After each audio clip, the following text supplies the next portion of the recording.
Hello నమస్తే. నేను మీ లక్ష్మీ చౌదరిని. వెల్కమ్ టు మిస్టీ మధురములు తెలుగు ఆడియో స్టోరీస్ ఛానల్ని సబ్స్క్రైబ్ చేసుకొని సపోర్ట్ చేస్తున్న ప్రతి ఒక్కరికి థ్యాంక్ యూ సో మచ్ యార్. ఇంకా సబ్స్క్రైబ్ చేసుకొని వాళ్ళు చాలామంది ఉన్నారు. సబ్స్క్రైబ్ చేసుకొని సపోర్ట్ చేయండి. మాది కోరిన ప్రణయం పార్ట్ 1-7తో మీ ముందుకు వచ్చేసాను. కథలోకి వెళ్లే ముందు ఎప్పట్లాగే లైక్స్ హైప్స్ కోసం అడుగుతున్నాను యార్.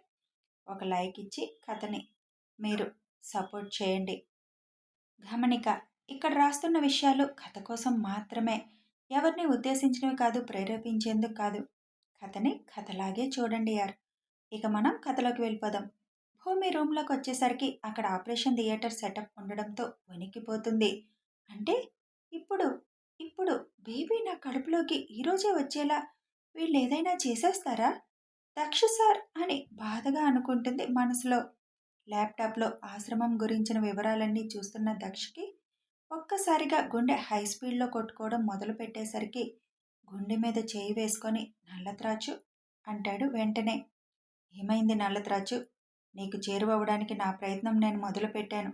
అతి తొందరగా నీ దగ్గరికి వస్తాను. ధైర్యంగా ఉండు. ప్లీజ్, నువ్వు ధైర్యంగా ఉంటేనే నేను ఇక్కడ నా పనులు నేను చేసుకోగలను అని ఆ గుండె సవ్వడి వేగానికి తన నల్లత్రాచుకి ఏమవుతుందో అన్న టెన్షన్ స్టార్ట్ అవుతుంది దక్షకి.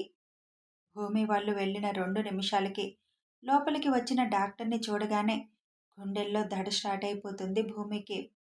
పడుకో అమ్మాయి అని అంటుంది డాక్టర్. నేను నేను బాగానే ఉన్నాను కదా అని అంటుంటే భూమిని తీసుకొచ్చిన ఆవిడ తీసుకువెళ్ళి అక్కడ ఉన్న బల్ల మీద పడుకోబెడుతుంది. భయంతో వణుకుతున్న భూమి శరీరాన్ని చూసి ఆ అమ్మాయి ఫ్యాంట్ రిమూవ్ చేయి అని డాక్టర్ అనడంతో వద్దు ప్లీజ్ అని అంటుంది భూమి. నీకు చెప్పాను ఇందాక, ఏం మాట్లాడకుండా సైలెంట్గా ఉండాలి అని. మళ్ళీ మళ్ళీ ఎందుకు అలా చేస్తున్నావు అని కోపంగా అంటూ అడ్డుపెట్టిన భూమి చేతుల్ని తొలగించి భూమి ఫ్యాంట్ని రిమూవ్ చేసి టెస్ట్కి అనుకూలంగా తన కాళ్ళని పెట్టేసరికి కళ్ళమ్మటి నీళ్లు కారిపోతాయి భూమికి. డాక్టర్ 5 నిమిషాల పాటు టెస్ట్ చేసి తర్వాత బ్లడ్ తీసుకొని బయటికి వెళ్ళిపోతుంది. లేచి ప్యాంట్ వేసుకో అని అనడంతో ఒక్క ఉదుటను లేచి ప్యాంట్ వేసుకొని ఎందుకు నన్ను ఇలా హింసిస్తున్నారు అని అక్కడే మోకాళ్ళ మీద కూర్చొని ఏడుస్తుంది భూమి. ఏడుస్తున్న తనని లేపి రూమ్లోకి తీసుకువచ్చి రూమ్లోకి తోసి తలుపు వేసేస్తుంది. వెంటనే వాష్రూమ్లోకి పరుగులు తీసి సోప్ బాక్స్లో ఉన్న ఆ లాకెట్ని తీసుకొని కళ్ళకి అద్దుకొని హెల్ప్ చేయి స్వామి, ప్లీజ్ హెల్ప్ చేయి, నాకు నా రాక్షసి వచ్చిందాకా నిన్ను నేను నాలో దాచుకోవాల్సిందే అని మళ్ళీ ఇంతకు ముందులాగే పెట్టేసుకొని బయటికి వచ్చి ఇప్పటి వరకు ధైర్యంగానే ఉన్నాను, కానీ ఇక నా ధైర్యం సన్నగిల్లుతుంది. నేనెక్కడున్నానో అని తెలిస్తే కదా మీరు రాగలరు. మీరు వచ్చేలోపు వీడు ఏం చేస్తాడు అని భయంగా ఉంది దక్ష సార్ అని మోకాళ్ళ మీద తల ఆంచుకొని కళ్ళు మూసుకొని ఉండిపోతుంది భూమి. చిన్నగా గుండె కొట్టుకునే వేగం కుదురుకోవడంతో ఏమైంది నల్లత్రాజు? వాడేమైనా భయపెట్టాడా? కాసేపు నన్ను భయపెట్టావు నువ్వు. ఏమాత్రం అవకాశం ఉన్నా నీ జాడ తెలిపే మార్గాన్ని వెతుకు అని అనుకుంటాడు దక్ష్. డాక్టర్ కిందకొచ్చేసరికి అక్కడే ఉన్న మిస్టర్ ఎక్స్ డాక్టర్ ఏం చెప్పబోతుందా అని చూస్తూ ఉంటాడు. సార్, ఆ అమ్మాయి స్ట్రాంగ్గానే ఉంది.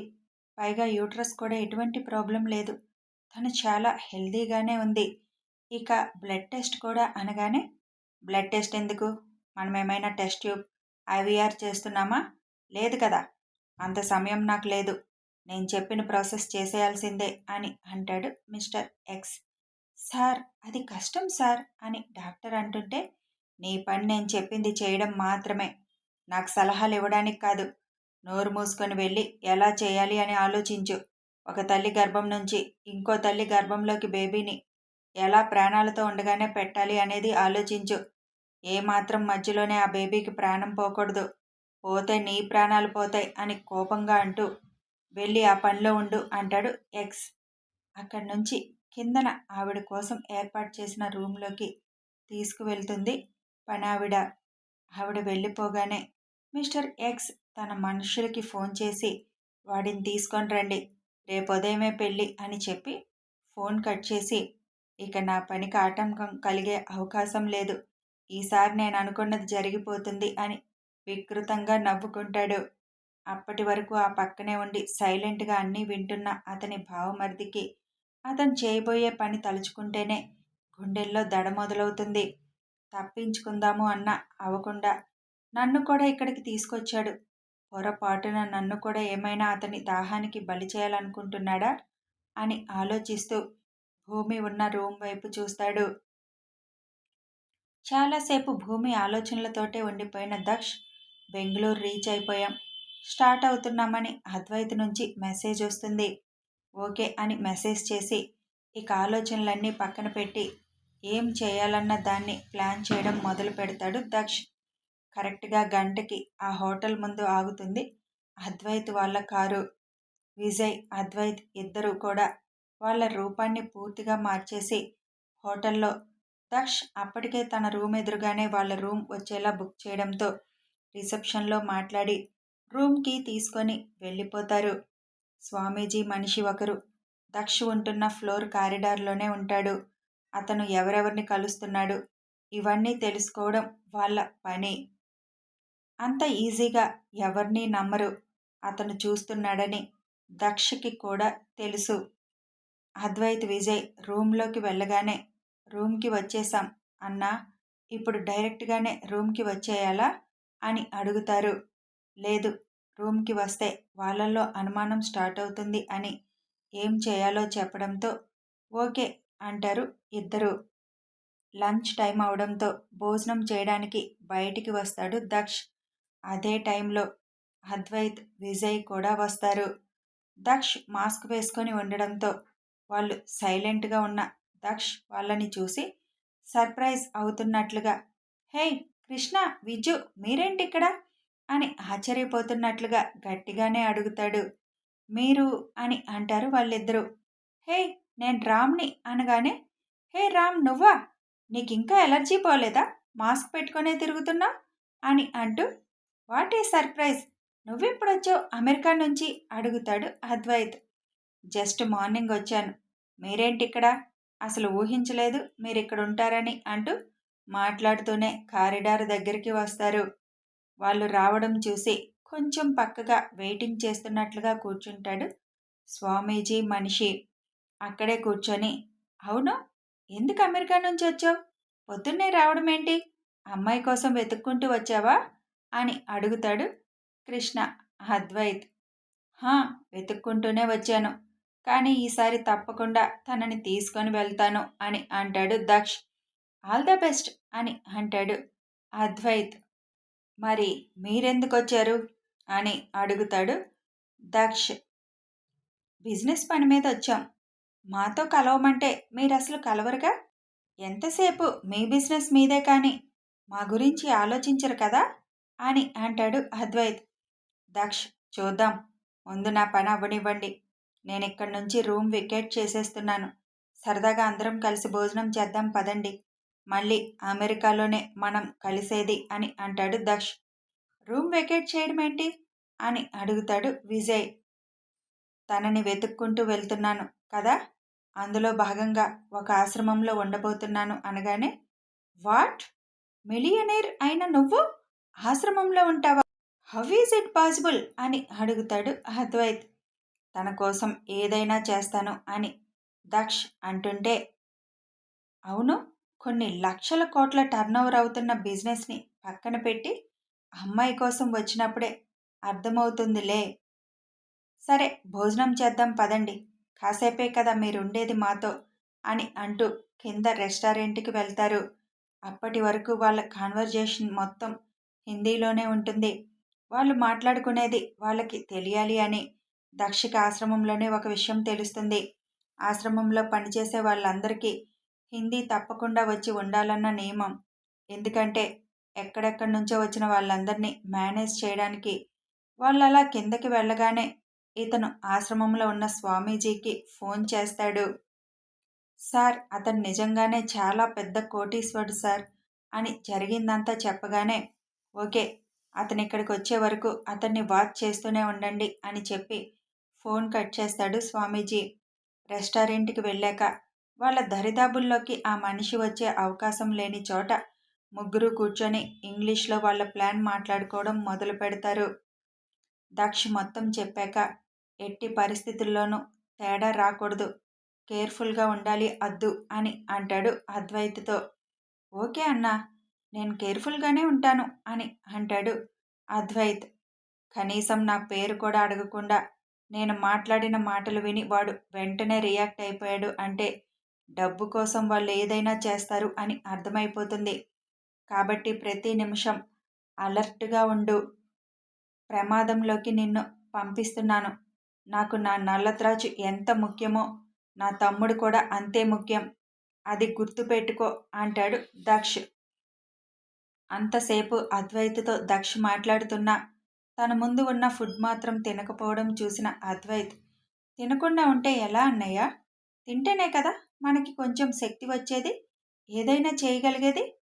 తినబుద్ధి కాదు నిజమే, కానీ తప్పదు, తినాలి, ముందు తిను అని అద్వైత్ బలవంతం చేయడంతో కొద్దిగా తిని, అసలు నాకు ఆకలేయడం లేదురా, నాకు దేని మీద మనసు లేదు, ఆఖరికి టైం కూడా నాకు తెలియడం లేదు, నా కళ్ళ ముందు కేవలం నల్లత్రాచు కనిపిస్తుంది.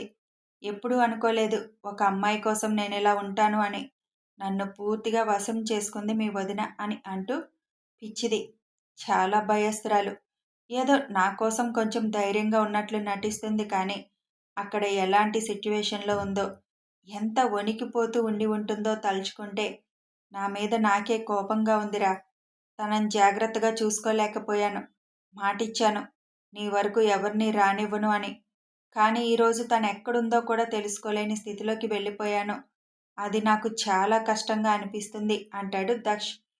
ఇందులో నీ తప్పేముందన్నయ్య? ఇంట్లో వాళ్ళే తప్పు చేసినప్పుడు, కాకపోతే వదిన చిన్న తప్పు చేసింది, నీకు వెంటనే చెప్పేసి ఉంటే బాగుండేది.